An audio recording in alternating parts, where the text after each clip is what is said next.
Greetings, my dark folk. Today I would like to give you a description of Satan from the Children of the Night Vampire Society's point of view. Now, the typical Church of Satan view is that Satan is a symbol, an archetype. He does not exist. He is merely a representation of the human being. That's their point of view. They're entitled to it. All right?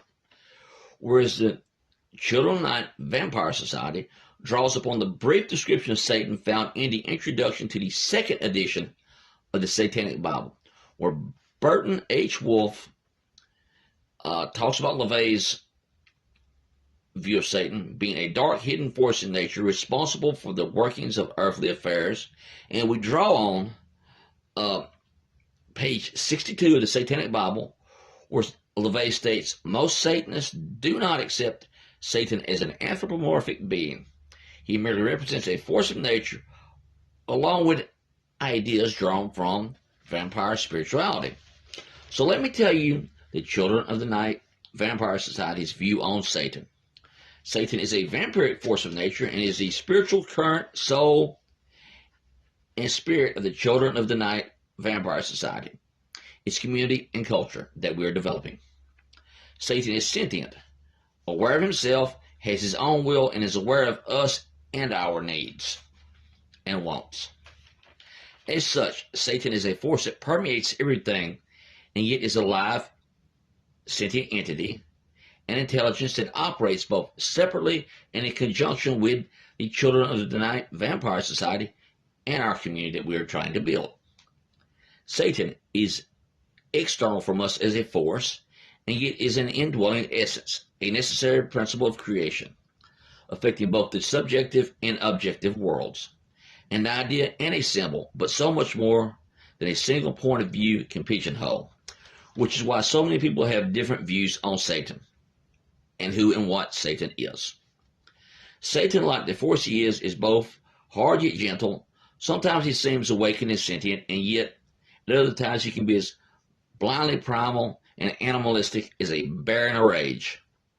Many times Satan will and does act in strange and mysterious ways and will never reveal himself. Yet at other times he will reveal his influence in quite obvious ways. As a force, Satan is aware of us because he is sentient. And he has always existed.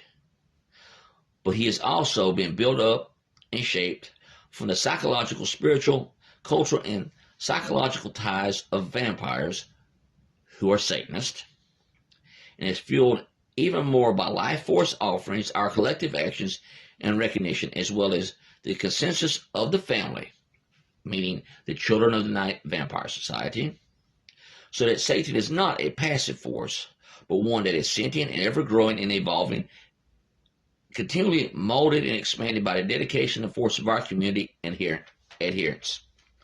Satan is a fluid, amorphous entity and force that, according to his will and desire, and not ours, can appear as an anthropomorphic figure, but even that figure is not its true form.